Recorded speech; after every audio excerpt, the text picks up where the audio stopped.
سلطان محمود غزنوی رحمۃ اللہ علیہ کو کچھ چیزوں کے بارے میں اشتباہ تھا کہ پیسے ہم خرچ کرتے ہیں، خزانے ہم لوٹاتے ہیں، جہاد ہم کرتے ہیں، اور پیغمبر کے جانشین مولوی صاحبان بن گئے۔ ظاہر بات ہے بادشاہان اسلام بڑا کام کرتے تھے۔ تو محمود عالم بہت بڑا تھا، اس نے ایک کتاب لکھی ہے فقہ میں، شبلی نے الفاروق میں لکھا ہے کہ اس کی 50 جلدیں ہیں، اور اس کتاب کا نام ہے الفرید فی الفقہ۔ الفرید 50 ضخیم جلدوں میں۔ اور شیخ زید الکوثری نے احقاق الحق میں ان کے طبقات الحنفیہ کا ذکر کیا کہ محمود نے ایک کتاب لکھی ہے طبقات حالانکہ حنفیوں کے طبقات ہے ہی نہیں، نہ ہونے کے برابر ہے۔ الدرالسنیہ ہے، 2-3 ہے، یا الجواہر المزیہ ہے، نہ ہونے کے برابر ہے، مگر سلطان نے خود اس پر ایک کتاب لکھی ہے طبقات الحنفیہ۔ تو ظاہر ہے بڑے عالم کو بڑا اشکال ہوتا ہے۔ سلطان کو یہ اشکال تھا کہ علماء ورثۃ الانبیاء، یہ حدیث صحیح ہے۔ کبھی کبھی حدیث سندن صحیح ہوتی ہے، معنن مؤول ہوتی ہے، جیسے حدیث لا صلاۃ الا بفاتحۃ الکتاب، صحیح اسنادن و ضعیف معنن و اطلاقا، کیونکہ اذا قرأ فانصتوا اور اذا قرئ علیہم القرآن کے خلاف ہے۔ یہ ایک علمی بحث ہے۔ دوسرا اشکال اس کو یہ تھا کہ سلطان کو کہیں کہا گیا تھا کہ تم سبکتگین کے بیٹے نہیں ہو، ویسے ہوشیار سا غلام پکڑ کے لایا ہے، اب تیرے باپ کو پتہ ہی نہیں کہ کہاں سے آیا۔ تو وہ بڑا غمگین تھا کہ میرا نسب ہی صحیح نہیں ہے۔ اور تیسرا سلطان یہ خواہش رکھتا تھا کہ دنیا میں پتہ چل جائے کہ مغفرت ہوئی ہے نہیں۔ آدمی قبر میں چلا جائے، کہا نہیں ہوئی، اس پر کہاں جائے گا، ڈنڈے سوٹے کھائے گا۔ بہتر یہ ہے کہ یہاں پتہ چل جائے اور آدمی توبہ استغفار کرے، راضی کرنے کے لیے اپنی بشریت و ابدیت قربان کر لے۔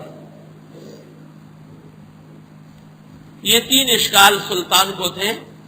ایک یہ کہ دنیا میں مجھے کام میں بنت پڑنا چاہیے کہ اللہ نے مجھے بخشا ہے، اور دوسرا یہ کہ حدیث العلماء ورثۃ الانبیاء صحیح ہے، اور تیسرا یہ کہ میں سبکتگین کا بیٹا ہوں یا نہیں۔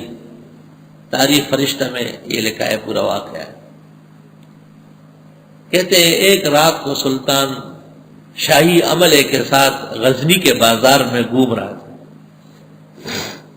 ایک جگہ کبابی کی کڑائی لگی ہوئی تھی، کباب تل رہے تھے، اور اس کے قریب فاصلے پر ایک طالب علم کتاب لے کے پڑھ رہا تھا۔ وہ آ کے روشنی میں کتاب دیکھ لیتا تھا، 2-4 جملے، پھر دور جا کے کھڑے ہو کر کے پڑھتا تھا، قریب میں تو نہیں کھڑا ہو سکتا۔ کبابی کہتا کباب خریدتے نہیں، ویسے یہاں کھڑے ہو جاؤ۔ سلطان نے دیکھا کہ یہ طالب علم یہاں آ کے دیکھتا ہے پھر دور جاتا ہے، سمجھ گیا واقعہ، اور اس کا دل بھر آیا کہ ایک دینی طالب علم کے پاس دیے میں جلانے کے لیے تیل تک نہیں۔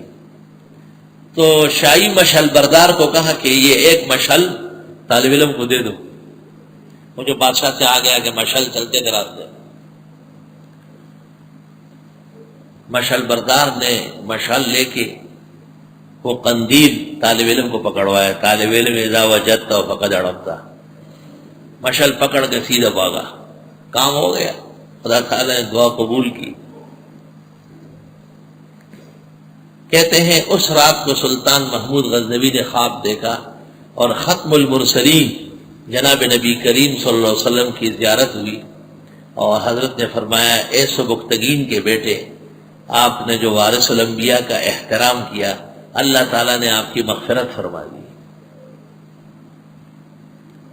تینوں پریشانیوں کا علاج کر دیا۔ سبکتگین کا بیٹا پیغمبر نے کہا ہے، اور طالب علم کو وارث الانبیاء فرمایا، حدیث صحیح ہے، ان العلماء ورثۃ الانبیاء، اور مغفرت کی خوشخبری دی۔ حدیث پڑھنے والے طلباء خوب جانتے ہیں کہ جناب رسول اللہ صلی اللہ علیہ وسلم کو خواب میں دیکھنا آپ ہی کو دیکھنا ہے۔ من رآنی فی المنام فقد رآنی، لأن الشیطان لا يتمثل بصورتی، بخاری شریف۔ آگے رویا پر ہم مستقل کلام اپنے موقع پر کریں گے کہ خواب کی شرعی حیثیت کیا ہے۔ ان وافق الشرع قبل و ان خالف رد۔ اللہ اکبر و کبیر۔ بہرحال قرآن کریم کا نزول اور قرآن کریم کا جمع، یہ دو مسئلے ہیں جن کو آپ نے آج سمجھنا ہے۔ صحیح و درست بات یہ ہے کہ آن حضرت صلی اللہ علیہ وسلم کی عمر شریف جب 40 سال پوری ہوئی تو آپ غار حرا میں تشریف فرماتے ہیں، اور وہاں فرشتہ ظاہر ہوا ہے اور آپ سے کہا ہے کہ اقرا۔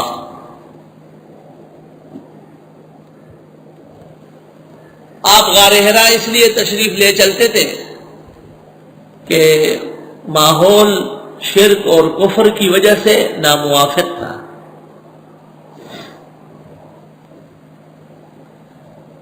ماحول جب اسلام کی مغلوبیت کا ہو تو وہاں سے کنارہ کش ہونا یہ بہتر ہے، کم از کم آدمی خود بچے۔ اس کو کہتے ہیں خلا، اسی سے ہے خلوت۔ خلوت بزرگان دین دور دراز پہاڑوں میں اور جنگلوں میں وقت گزارتے ہیں، شہری آلودگی سے ڈرتے ہیں، بچتے ہیں۔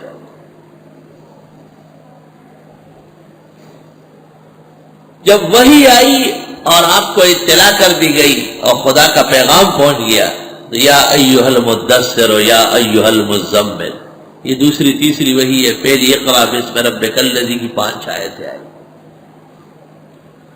سورت مزمل اور مدثر کا مطلب یہ ہے کہ اب آپ غار میں نہیں رہیں گے، آپ مخلوقات میں جائیں۔ اس کو کہتے ہیں جلا۔ جلا، جلا یجلو، وہ ہے خلا یخلو، علیحدہ ہونا۔ جلا یجلو مانا روشنی میں ہونا، اس کو کہتے ہیں جلوت۔ جلوت ولایت میں خلوت کو ترجیح ہے، اور علم میں اور نبوت میں جلوت کو ترجیح ہے۔ اس لیے کہتے ہیں کہ العلماء ارفع حالا من الاولیاء، علماء کرام کا مقام اور مرتبہ وہ اولیاء کرام سے زیادہ ہے۔ اولیاء ان کی امت اور ان کے مقتدیوں کی طرح رہتے ہیں۔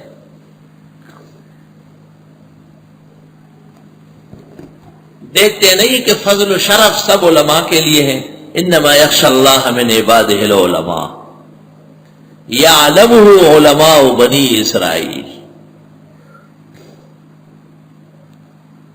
اور العلماء ورثۃ الانبیاء،